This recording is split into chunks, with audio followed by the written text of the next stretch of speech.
Spoke model. Hub and spoke model का मतलब हुआ कि जो आर्थिक अपराध इकाई का हमारा जो स्टेट फोरेंसिक लैब है ये हब बनेगा, और जो डिस्ट्रिक्ट में है प्रत्येक डिस्ट्रिक्ट में साइबर थाना के सहयोग हेतु एक छोटा डिस्ट्रिक्ट साइबर लैब स्पोक के रूप में काम करेगा। ये स्टेट साइबर फोरेंसिक लैब कम ट्रेनिंग सेंटर के नाम से इसका स्थापना किया गया। जो साइबर क्रिमिनल्स हैं अपने आप को बचाने के लिए, अपने आप को गुप्त रखने के लिए, एनोनिमस रखने के लिए सभी प्रकार की जो प्रौद्योगिकी टेक्नोलॉजी उपलब्ध है उसका इस्तेमाल करते हैं। आज का हम लोग प्रेस कॉन्फ्रेंस कर रहे हैं, इसमें जो मुख्य रूप से हम आप लोगों को जानकारी देना चाहेंगे और आप लोगों के माध्यम से जो हमारे बिहार के राज्यवासी हैं कि जो साइबर का डोमेन है जो कि दिन ब दिन बढ़ता जा रहा है और जिसमें जो कांडों के पंजीकरण की स्थिति है उसमें भी प्रत्येक दिन बढ़ोतरी हो रही है, लोगों को कॉल्स आ रही हैं। उससे निपटने के लिए हम लोगों ने क्या क्या उपाय किए हैं और भविष्य में आर्थिक अपराध इकाई के स्तर से क्या क्या इसमें हम लोग करने जा रहे हैं। आप सभी अवगत हैं कि जो साइबर डोमेन है इसके जितने भी कांड प्रतिवेदित होते हैं वो तकनीकी रूप से बड़े ही पेचीदा कांड होते हैं। जो साइबर क्रिमिनल्स हैं अपने आप को बचाने के लिए,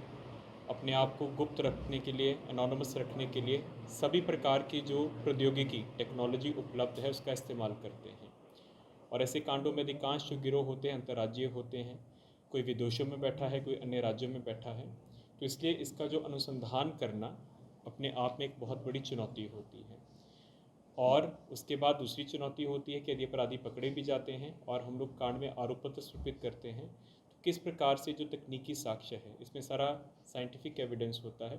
किस प्रकार से उसको हम लोग संग्रहण करें और किस प्रकार से कोर्ट के समक्ष प्रोसिक्यूशन हेतु, अभियोजन हेतु प्रस्तुत करें ताकि इसमें उनको सज़ा दिलवाई जा सके। इसी कड़ी में जैसे आप सभी जानते हैं कि जून में बिहार में सभी 44 रेल ज़िला और पुलिस ज़िला में साइबर थाना का सृजन किया गया। अब उनको सशक्त करने के लिए और उनके क्षमता वर्धन के लिए और हैंड होल्डिंग के लिए जो फोरेंसिक साइबर लैब्स हैं उसका हम लोग स्थापना करने के लिए जा रहे हैं। आर्थिक अपराध इकाई जब से शुरू हुई है, पहले यहाँ पे एक छोटा सा साइबर का हम लोगों का सेटअप हुआ करता था जिसको धीरे धीरे क्षमता वर्धन किया गया। वर्ष 2022 में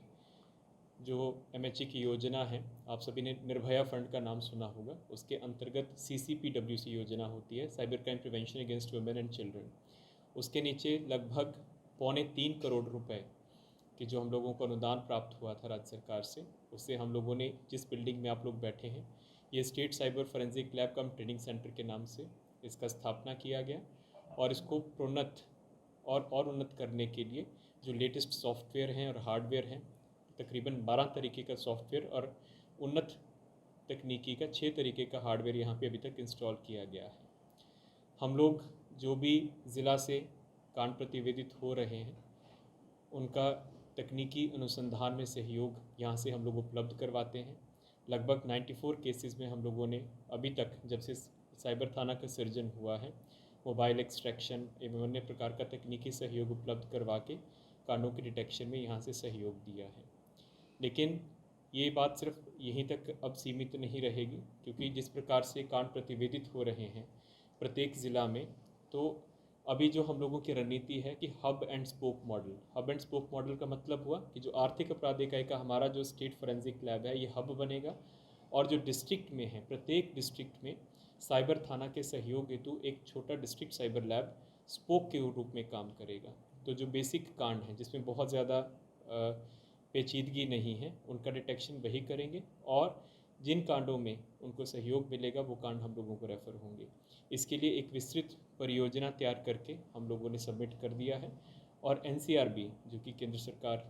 की वहाँ पे विंग है उसके माध्यम से हम इम्पैनल एजेंसी उसका सहयोग लेंगे, बहुत ही निकट भविष्य में इसकी स्थापना कर देंगे, जिसके कारण प्रत्येक ज़िला में डिस्ट्रिक्ट साइबर लैब भी फंक्शनल हो जाएगा। इसके अतिरिक्त आप सभी अवगत हैं कि क्रिप्टो करेंसी एक बढ़ती हुई चुनौती है हम लोगों के लिए। तो यहाँ पर भी हम लोग एक छोटा माइक्रो क्रिप्टो यूनिट अपने स्टेट फोरेंसिक लैब में तुरंत इस्टेब्लिश करने के लिए जा रहे हैं, और ऐसे कांडों के डिटेक्शन के लिए जो हमारे पास सॉफ्टवेयर होने चाहिए और तकनीक होनी चाहिए उसका हम लोग शीघ्र ही क्रैक करके और यहाँ पे क्रिप्टो यूनिट इस्टेब्लिश हो जाएगा, क्योंकि धीरे धीरे क्रिप्टो का यहाँ पे आयाम बढ़ता जा रहा है। अधिकांश आप लोग जो नारकोटिक्स के केसेस देखते होंगे और जो साइबर रैंसम के केसेस हैं उसमें जो भी फिरौती मांगी जाती है, अधिकांश क्रिप्टो के माध्यम से ही मांगी जाती है। आर्थिक अपराध इकाई नारकोटिक्स के लिए भी पूरे राज्य की सबसे नोडल इकाई है, पूरे राज्य के लिए, बिहार राज्य के लिए। और जो भी हम लोगों ने विश्लेषण किया है, जो बड़े बड़े नारकोटिक्स के गिरोह हैं, जो कि गांजा तस्करी या अन्य प्रकार के मादक द्रव्य और पदार्थों में जो सम्मिलित रहे हैं, अब धीरे धीरे डार्क नेट, आप सभी सुने होंगे, डार्क नेट के माध्यम से ही उनकी ट्रांजैक्शंस हो रही हैं, उसी के माध्यम से ही उनकी डील्स होती हैं, उसी के माध्यम से ही उनको पैसा जा रहा है। तो इसी के जब विश्लेषण किया हम लोगों ने, जो अभी केसेस दर्ज हुए हैं, और हम लोगों ने एनसीबी के माध्यम से और अन्य लोगों के भी, वो लोग क्या क्या कर रहे हैं, तो उसके लिए हम लोग डार्क नेट के विश्लेषण के लिए एक डार्क नेट लेबॉरेटरी, वो भी निकट भविष्य में आर्थिक अपराध इकाई में इस्टेब्लिश करने के लिए जा रहे हैं। और ये बहुत बड़ा बिहार राज्य में साइबर के डोमेन में क्षमतावर्धन होगा। ये दोनों प्रस्ताव बहुत ही एडवांस्ड स्टेज पर हैं और बहुत ही जल्दी इनका हम लोग क्रय की शुरुआत करेंगे। 1930 हेल्पलाइन में, क्योंकि बिहार राज्य से आपको पिछली प्रेस कॉन्फ्रेंस में हम लोगों ने बताया था कि बिहार राज्य अग्रणी राज्यों में है, जिसमें हम लोग लगभग 100% कॉलों को रिसीव कर रहे हैं, जो कि बहुत बड़ी उपलब्धि है, क्योंकि विगत वर्ष में बिहार राज्य बहुत ही नीचे स्तर पे था, पायदान पे था। उसी के नीचे ही, क्योंकि जो उन्होंने हमारा प्रोग्रेस देखा है, हम लोगों को तकरीबन 45 लाख रुपया रिलीज़ हुआ है, और उस 45 लाख रुपए के माध्यम से हम लोगों जो